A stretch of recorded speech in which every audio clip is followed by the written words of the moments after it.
पिछले काफ़ी समय से गुजरात सरकार और जो हमारे जेल विभाग के डीजी साहब हैं, जो कानून भारतीय नागरिक सुरक्षा संहिता के सेक्शन 473 और 475 के तहत जितने भी बंदीवान हैं जिनको आजीवन सज़ा हुई है या फिर जिन्होंने 14 साल का समय जेल में संपूर्ण कर लिया है, उनको कुछ क्राइटेरियाज के बेसिस पे रिलीज़ किया जाता है। तो उसमें उनका जेल का बर्तन और जहाँ पे इनका जेल में कैसा व्यवहार रहा है, उसके आधारित एक कमिटी बैठती है जिसमें हम लोकल जो कंसर्न एसपी, डीएम और जो जज साहब होते हैं उनका अभिप्राय लेते हैं।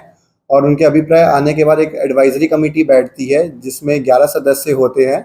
और इन सब के अभिप्राय के पश्चात ये पूरा जो फाइल होता है वो हमारे हेड ऑफिस जाता है, जहाँ से अंतिम चरण पे गृह विभाग के पास जाता है। तो जब ये पूरा प्रोसेसिंग हो जाता है तो गृह विभाग उसके बाद जो बंदीवान होते हैं उनका जो एप्लीकेशन होता है उसको एक्सेप्ट करती है या रिजेक्ट करती है। तो उसी के तहत आज 4 एप्लीकेशंस ऐसी हैं जो गृह विभाग की तरफ से एक्सेप्ट हुई हैं, और जिसमें से 4 जो बंदीवान जो रिलीज़ हो रहे हैं उनके नाम हैं धीरू भाई, ननका भाई। तो यह पिछले 17 वर्ष से यहाँ जेल में थे और यहाँ पे गौशाला में काम करते थे।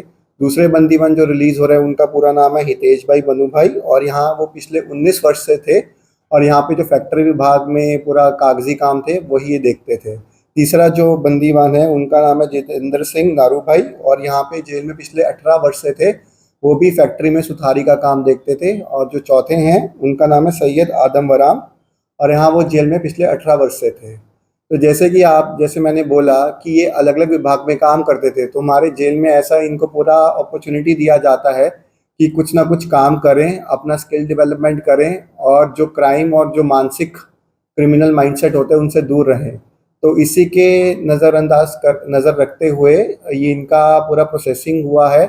इनका हमने फाइल पूरा रेडी किया था और अंत में आके गृह विभाग से ये एक्सेप्ट हुआ है, और हमें खुशी है कि उनकी एप्लीकेशन जो है वो एक्सेप्ट हुई है। और ये आशा भी है कि बाहर जाके वो क्राइम की दुनिया से दूर रहेंगे और सोसाइटी में फिर से जो हम कहते हैं री इंटीग्रेशन का जो हमारा ऑब्जेक्टिव है उसे पूरा कर पाएंगे। ये चारों के चारों जो बंदीवान थे ये 302 के गुना में ही थे।